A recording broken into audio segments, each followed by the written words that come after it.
नमस्कार। इस समय की बड़ी खबर, कांग्रेस पार्टी को एक बड़ा झटका लगने जा रहा है। आपको बता दें कि मुबश्शिर आजाद, जो कि आजाद साहब के नेफ्यू हैं, वो भारतीय जनता पार्टी का दामन थामने जाने वाले हैं और कुछ ही देर में भारतीय जनता पार्टी के मुख्य कार्यालय, जो कि त्रिकुटा नगर में है, वहां पर रविंद्र रैना जी की अध्यक्षता में पार्टी ज्वाइन करने जा रहे हैं। और खबर ये बड़ी इसीलिए हो जाती है क्योंकि आप समझ सकते हैं कि कांग्रेस पार्टी को इस समय एक बड़ा झटका लग सकता है मुबश्शिर आजाद के जाने के बाद। और दूसरी तरफ आजाद साहब के नेफ्यू होने की वजह से आजाद साहब को भी एक बड़ा झटका लग सकता है, क्योंकि कांग्रेस पार्टी में यूथ के नजरिए से देखा जाए तो काफी ज्यादा एक्टिव थे और पार्टी में एक बड़ा ओहदा भी रखते थे, एक बड़े नेता थे। और साथ ही साथ अब ऐसा भी देखने को मिला है, ऐसा भी सुनने को मिला है कि राहुल गांधी जी के काफी ज्यादा करीबी भी थे। तो कहीं ना कहीं कांग्रेस पार्टी के लिए एक बड़ा सेटबैक, कांग्रेस पार्टी की मुश्किलें यहां पर बढ़ती हुई नजर आ रही हैं, क्योंकि जिस तरह से आपको बता दें कि मुबश्शिर आजाद एक बड़ा नाम, एक बड़ा चेहरा कांग्रेस पार्टी का, जो कि कांग्रेस पार्टी में अपना काफी समय जिन्होंने दिया है, और आजाद साहब के नेफ्यू हैं। तो अपनी पार्टी छोड़कर आजाद साहब के जो रिलेटिव हैं, गुलाम नबी आजाद साहब के जो रिलेटिव हैं, वही पार्टी से जाना शुरू हो चुके हैं। तो अब सवाल चिन्ह ये खड़ा होता है कि कांग्रेस पार्टी का जम्मू कश्मीर में आखिरकार भविष्य क्या होगा आने वाले दिनों में। हालांकि आपको बता दें कि भारतीय जनता पार्टी के लिए तो ये एक बड़ी उपलब्धि होगी, क्योंकि भारतीय जनता पार्टी की ये रणनीति शुरू से ही देखने को मिल रही है।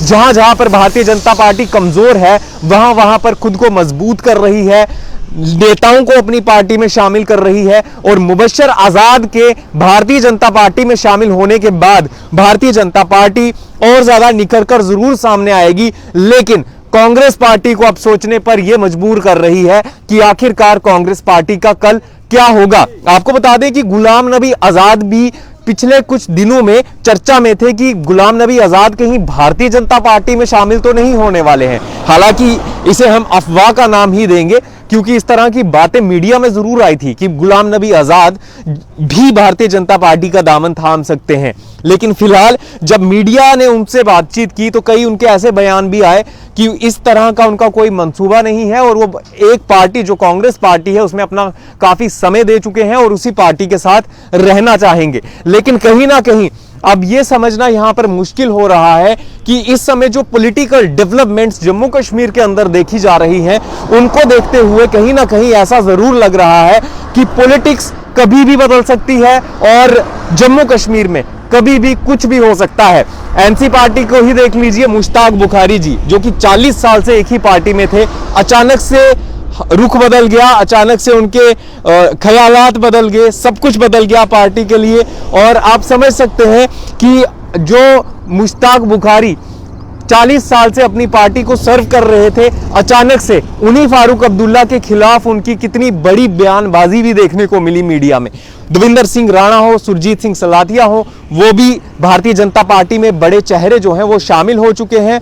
और अब आप समझ सकते हैं कि जिस तरह से पॉलिटिकल डेवलपमेंट्स जम्मू कश्मीर में हो रही है, ये एक किस तरह का रुख लेती है जम्मू कश्मीर में, ये देखना बहुत ज्यादा जरूरी होगा। और जिस तरह से अब मुबश्शिर आजाद भारतीय जनता पार्टी का दामन थामने जा रहे हैं, अब इससे ये भी एक आगे भारतीय जनता पार्टी के लिए तो अच्छी बात है, लेकिन कांग्रेस पार्टी के लिए एक बड़ा सेटबैक जरूर हो सकता है और कांग्रेस पार्टी कमजोर जरूर पड़ सकती है। अब ये देखना जरूरी होगा कि आखिरकार जम्मू कश्मीर की पॉलिटिक्स किस तरह का रंग लेती है और साथ ही साथ जम्मू कश्मीर में इलेक्शंस खास तौर पर कब होते हैं। 6 मई तक डिलिमिटेशन कमीशन को समय जरूर दिया गया है, हालांकि सजेशंस वगैरह भी ले लिए गए हैं और दोबारा से एसोसिएट मेंबर्स के साथ रिपोर्ट भी दोबारा से साझा की जाएगी। और कुछ ऐसी मांगे हैं जो मान ली भी गई हैं। सुचेतगढ़ की सीट जो है वो रिजर्व रखी गई है, रजौरी की सीट रिजर्व रखी गई है, पुंछ को अब अकेले में छोड़ दिया है। तो इस बीच अब देखना जरूरी होगा कि आखिरकार पॉलिटिक्स किस तरह का रुख लेती है जम्मू कश्मीर में और मुबश्शिर आजाद के भारतीय जनता पार्टी में जाने के बाद क्या नई डेवलपमेंट होती है, यह भी देखना जरूरी होगा। कुछ ही क्षणों में रविंदर रैना जी की अध्यक्षता में मुबश्शिर आजाद जो हैं पार्टी ज्वाइन कर लेंगे। अब देखना जरूरी है कि आखिरकार जम्मू कश्मीर में क्या कुछ होता है। पॉलिटिक्स को लेकर हमारी नजरें बनी रहेंगी। आप देखते रहिए चैनल 1, और भी कोई अपडेट होगा लेकर जरूर जुड़ेंगे।